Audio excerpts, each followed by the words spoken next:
good friend Steve Youlious. Steve Youlious is the owner of Jersey Mike's locally, several sub shops in the Santa Clarita Valley. And you know, when I think of philanthropy, I always think of you because you do so much for the community in operating your sub shops. But in the spirit of Out of the Rough, I want to pick your brain on running great companies and some tips for entrepreneurs on building their business. Because how many sub shops do you have now? We have 4 now here in the Santa Clarita Valley. Yeah, 4 in the Santa Clarita Valley. And so let's talk about your vision and some recommendations on some tips for entrepreneurs.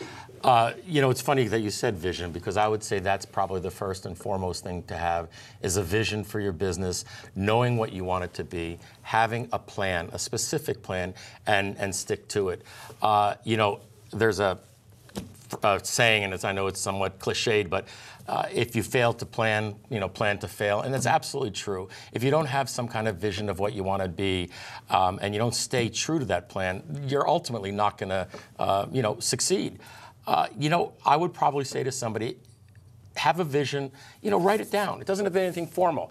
And just keep it in your pocket or keep it somewhere where you can refer to it all the time to keep you on track. And it doesn't have to be complicated. Not one bit. And that's the most important thing you understand. Write it down. Write it on a napkin, for crying out loud, and carry that with you. All the time. Whatever it takes to make sure, because when you write it down, you help plant the seeds of success. Absolutely. Yeah. And one of the keys of that success is to make sure that something's unique about your business, something that'll differentiate it from any other business.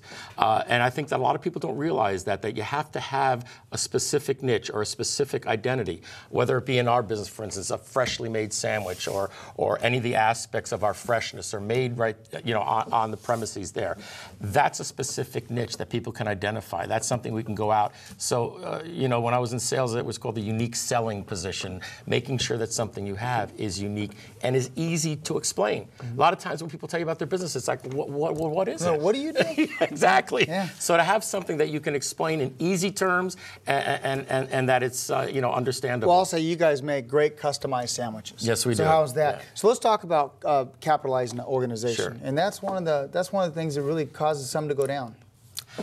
Absolutely. I think that most people that fail in a small business, it is a result of not having enough capitalization, not having the money, and looking ahead to what it's going to take. I have a couple pointers that I even wrote down. Is when you put together a revenue projection for your business, okay, cut it by 25%. Cut it by 25%. That way you've got some cushion there. It's never going to be as much income as you had hoped to be. As rosy. As rosy. Because you're excited about it. Absolutely. Then increase your expenses by 25%, because there are always going to be things that are unforeseen. For us, repairs on equipment, things that you don't, you know, an air conditioning breaks down, things that you would never anticipate under normal circumstances, you have to anticipate the unexpected. I want to talk about the next one.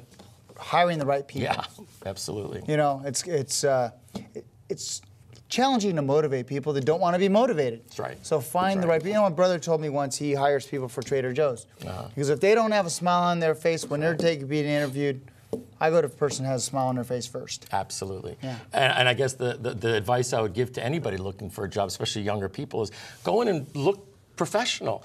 You know, you have a lot of young people that come in and they're in ratty shirts, or, you know, they have, you know, piercings and whatnot. Those things make a difference. I mean, unless you're going to work at a, you know, a skateboard shop or something, you know, got to look the part a little bit. But you're right, how you present yourself. But from an employer's perspective, hire the right people. Sometimes it takes a little bit more time, maybe takes a little bit more effort. You know, you've got to go out and recruit people, find out the areas that, so many wonderful schools around here. Go out and recruit some good people. You know, one thing I find is if you find really great employees, when you find them, hire the people they hang out with, because a lot of times they're pretty good people too. Absolutely. Good people hang out with good people. That's exactly right. And some of our best prospecting now for new employees is the employees we have ourselves. You know, because they get the word out. Right. But but once you hire those great people, you gotta invest in them. You have to invest the resources, training. Training's so important. So many people don't spend the time to train their employees. And then once they train them, they think I can stop there. No, you've got to train and keep training and going over things. I mean, why, if you're a good football team here at one of the high schools, why do you keep doing the fundamentals? You got to keep doing them every day and keep people trained and focused on that. And you know, the biggest part as an employer that I would get to know your people as people. Know something about, know a lot about them, know their families, know something that makes it to become more than just an employee-employer relationship. Yeah, but more than just that level one. Absolutely. Yeah, go a little bit deeper. Absolutely. Let's talk about communication. Sure. Because that's the thing that breaks down almost anything. Absolutely. You know, first of all, going back to the first point about the vision, it has to be clearly understood, and then it has to be clearly communicated, but not only to your customers, to your employees. Because your employees are your first line. If they can't explain clearly what it is that you're trying to accomplish, then you're going to be lost.